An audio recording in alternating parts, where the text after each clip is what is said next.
Bank Indonesia terus mewaspadai besarnya dana asing di pasar keuangan. Sepanjang bulan ini dana asing yang keluar dari pasar keuangan atau hot money hampir mencapai 15 triliun rupiah.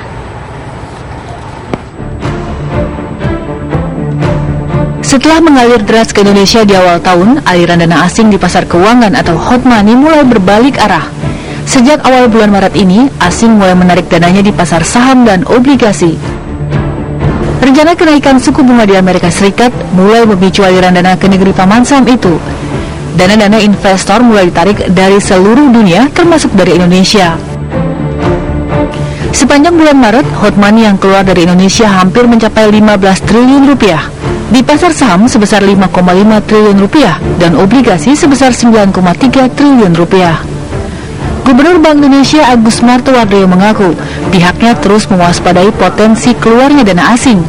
Apalagi hot money yang berpotensi keluar diperkirakan mencapai 500 triliun rupiah. Oleh sebab itu, Bank Indonesia terus memperkuat cadangan devisa yang sekarang mencapai 1.500 triliun rupiah. Kemungkinan ada risiko modal asing yang di Indonesia sudah mencapai 500 triliun, ada risiko keluar karena melihat manfaat untuk kembali ke Amerika. Cadangan devisa yang kita miliki harus kita jaga. Nah, sekarang ini masih dalam batasan yang baik, tetapi kalau dibanding dengan negara-negara seperti India ataupun Brasil, kita masih jauh di bawah itu. Setelah sempat menguat ke level 12 ribuan, kemarin nilai tukar rupiah kembali tertekan ke level 13.003 per dolar Amerika. Tekanan terhadap rupiah dan pasar keuangan diperkirakan masih terus terjadi. Dari Jakarta, tim TV One mengabarkan. Dan untuk mengetahui lebih lanjut bagaimana kondisi terkini pasar keuangan kita dan dampaknya terhadap sektor real, kita akan berbincang langsung dengan Bapak Noriko Gaman, Kepala Riset BNI Securities. Selamat pagi, Pak Noriko. Pak, langsung saja Pak. Ya. Pasar keuangan kita sedang bergejolak. Nilai tukar rupiah terus tertekan. Apa penyebabnya? Sekarang kalau kita lihat dari persepsi para pelaku pasar, kita perhatikan juga investor asing itu masih memperhatikan bagaimana kondisi makroekonomi kita. Di samping juga gejolak yang ada di tingkat global, terutama kita lihat juga bagaimana kebijakan The Fed ke depan terhadap kenaikan suku bunganya. Di sisi lain juga kita lihat beberapa pelemahan pertumbuhan ekonomi di kawasan regional, terutama kita lihat di Tiongkok. Dan sisi lain juga kita lihat para investor ini sangat belum cukup yakin dengan melihat bagaimana konsistensi pemerintah sekarang untuk memperkuat pertumbuhan ekonomi pada tahun ini. Karena kalau kita lihat dari beberapa prediksi yang dilakukan oleh lembaga internasional, tentunya pertumbuhan ekonomi Indonesia tahun ini hanya tumbuh lebih baik atau sedikit lebih baik dibandingkan pada tahun lalu. Sehingga kita lihat juga ini memberikan suatu faktor ketidakpastian yang semakin tinggi bahwa bagaimana nanti konsistensi pertumbuhan ekonomi Indonesia jangka panjang. Jadi faktor global, faktor domestik yang mempengaruhi begitu ya Pak ya. Nah, kita tahu bahwa pada bulan ini dana asing yang keluar ini dinilai cukup besar gitu ya. Kenapa bisa terjadi? Saya pikir ini juga karena mereka melihat bagaimana tekanan rupiah yang masih berlanjut terhadap US dollar. Karena kalau kita lihat kondisi sekarang ini, kondisi neraca transaksi berjalan Indonesia itu masih relatif cukup tinggi, dan kita harapkan di kuartal pertama ini akan menjadi lebih baik dibandingkan pada tahun lalu yang mencapai sekitar minus 3% terhadap GDP. Kalau kita lihat dengan kondisi sekarang ini, kuartal pertama ini akan menjadi acuan bagi para investor untuk bisa mencermati semua indikator makroekonomi, baik itu dari sisi tingkat inflasi, neraca perdagangan, termasuk juga bagaimana tren suku bunga ke depan.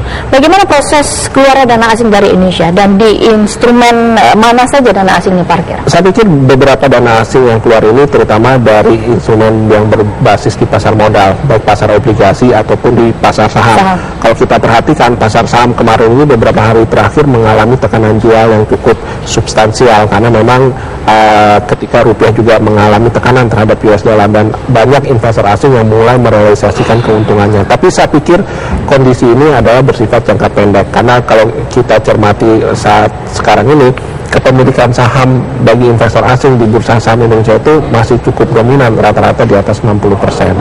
Nah jika dana asing ini keluar dari Indonesia, apa dampaknya bagi perekonomian kita sendiri? Saya pikir ini akan sangat berpengaruh signifikan karena dana-dana asing ini kan yang sangat membantu likuiditas ya, dana-dana di pasar keuangan termasuk di pasar modal.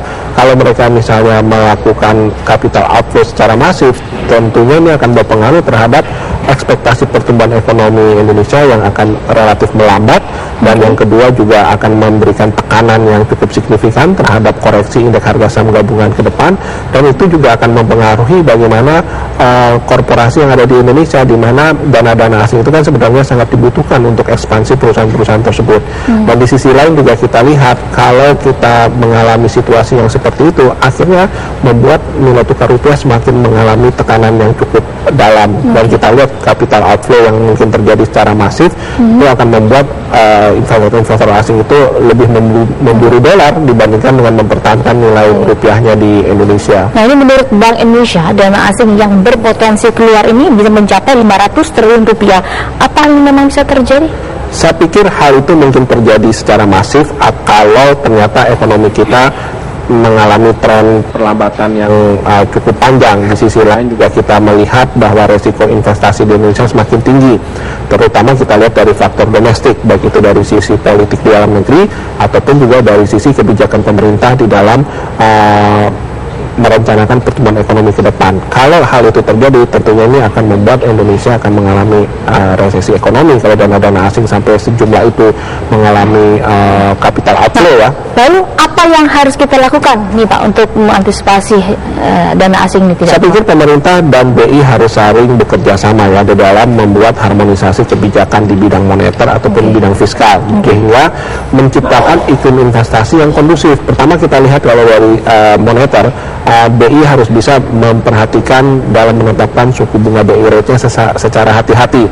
Jangan sampai membuat menjadi tidak menarik bagi para investor menempatkan dananya di Indonesia. Lalu juga kita lihat dari sisi kebijakan fiskal, bagaimana pemerintah harus bisa menciptakan insentif bagi para investor asing yang tentunya ingin menempatkan dananya di sektor real melalui foreign direct investment.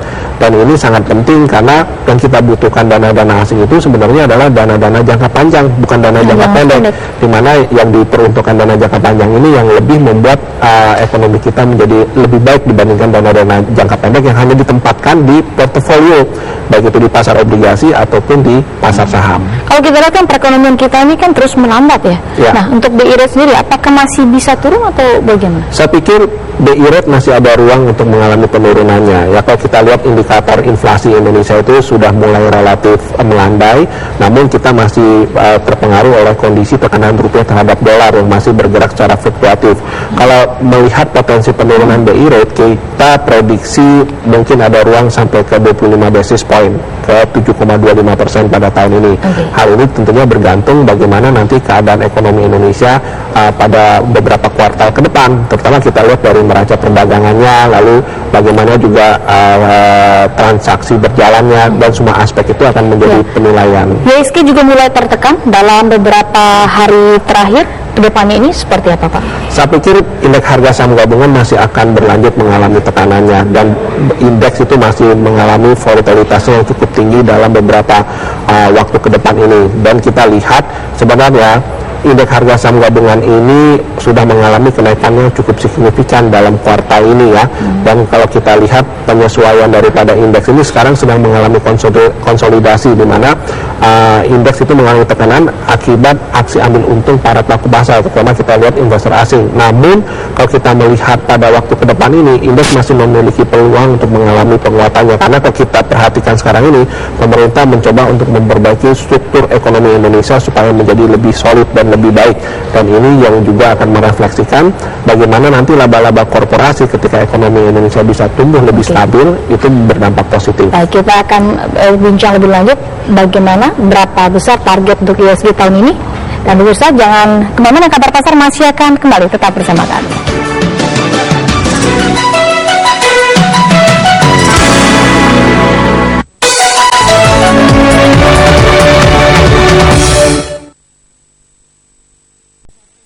Ya, tadi kita berbincang terkait tentang penurunan BI rate. Nah, ini bagaimana dengan penurunan bunga KPR ini sendiri? Tadi paket yang baru saja saya sampaikan bahwa perbankan nasional berlomba-lomba untuk menurunkan suku bunga kredit kepemilikan rumah.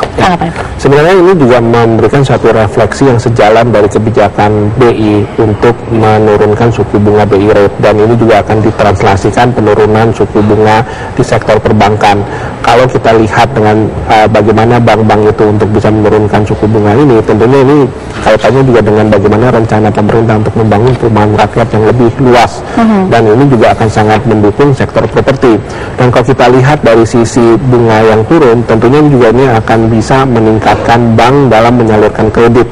Di sisi lain juga mereka bisa akan mengurangi non-performing loan atau potensi kredit macet dengan turunnya suku bunga, sehingga dalam penyaluran kredit di sektor properti ini itu juga akan sangat membantu bagaimana nanti program sektor pembangunan perumahan yang lebih luas ini akan sangat meningkatkan sektor-sektor properti dari sisi apresiasi harga uangnya sendiri, Bapak sampai berapa basis poin? Saya pikir untuk penurunan suku bunga itu masih ada ruang sampai 25 basis point, seperti yang saya utarakan sebelumnya, menuju ke level 7,25%. Karena kita masih melihat bahwa jangan sampai penurunan BI rate itu terlalu agresif di tengah-tengah tekanan nilai tukar rupiah terhadap US dollar itu masih berlangsung. Oke, ini kita beralih ke terkait tentang pelemahan rupiah. Prediksi sampai kapan rupiah ini melemah? Agak sulit untuk bisa melihat sampai kapan pelemahan ini, karena yang sebenarnya diharapkan oleh pelaku pasar itu adalah bagaimana stabilitas daripada nilai tukar kita. Dan kalau kita perhatikan, memang kondisi sekarang itu range-nya adalah di antara 12.500 sampai 13.500. Dan kalau kita lihat sampai kapan, tentunya juga mungkin akan dilihat bagaimana indikator makroekonomi kita. Kalau kita mampu misalnya menurunkan neraca transaksi berjalan kita itu bisa mencapai di bawah minus 2% terhadap GDP, lalu pertumbuhan ekonomi kita bisa lebih konsisten di atas 5,2%, dan setiap tahunnya juga akan mengalami penguatannya, tentunya stabilitas nilai tukar kita itu akan lebih baik. Jadi disinilah yang harus kita lihat. Baik, sektor mana saja kan yang paling terkena dampak terhadap pelemahan rupiah ini sendiri? Nah, tentunya kita lihat sektor-sektor yang sensitif dengan import ya. Kita lihat beberapa sektor yang terkait dengan import seperti sektor farmasi ataupun dengan otomotif, karena sebagian komponen daripada produksi mereka itu masih mendapatkan kandungan importnya. Sehingga dengan pelemahan daripada nilai tukar rupiah itu juga akan sangat berpengaruh terhadap nilai atau harga jual daripada produk-produk mereka, dan ini juga akan berdampak kepada daya beli konsumen kita. Kalau harganya semakin mahal, akhirnya juga membuat konsumen itu sangat hati-hati dalam membelanjakan uangnya atau dananya. Dan di sisi lain juga kita harus sangat hati-hati dengan perusahaan yang memiliki hutang luar negeri dalam bentuk US dollar, tetapi pendapatannya itu dalam rupiah. Salah satunya kita lihat seperti Garuda Indonesia, di mana sebagian utangnya itu dalam komponen US dollar dan pendapatannya lebih berbasis kepada rupiah, terutama dari penerbangan di dalam negeri dibandingkan luar negeri. Tapi kita lihat kalau perusahaan itu mampu melakukan hedging, yaitu lindung nilai, untuk bisa menjaga jangan sampai mengalami kerugian daripada laba korporasi mereka, tentunya ini akan menjadi langkah yang positif bagi perusahaan-perusahaan yang memiliki eksposur utang US dollar dengan melakukan hedging. Oke, baik. Bank Dunia, IMF ini memperkirakan bahwa pertumbuhan ekonomi kita ini di bawah 5,5%. Sementara pemerintah target pertumbuhan ekonomi kita ini 5,7%. Apakah itu nilai masuk akal atau bagaimana? Saya pikir yang lebih realistis itu apa yang diprediksi oleh Bank Dunia atau IMF ya, di mana kondisi pertumbuhan ekonomi Indonesia pada tahun ini akan berada dalam kisaran 5,2 sampai 5,3% lah. Dari kami pun di Indonesia Securities memprediksi sekitar 5,3%.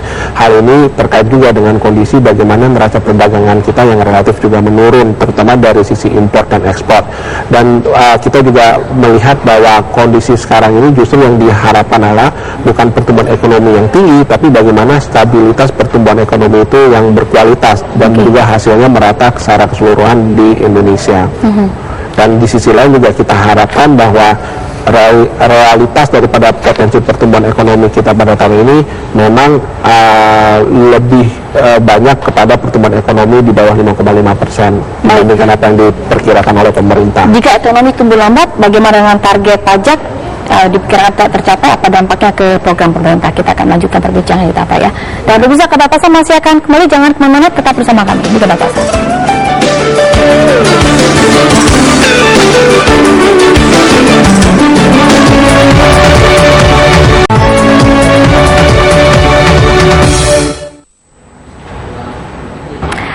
Ya, dan ini pertanyaan terakhir Pak, singkat saja. Pertumbuhan ekonomi kita melambat, target pajak tidak tercapai. Lalu apa dampaknya terhadap program pemerintah?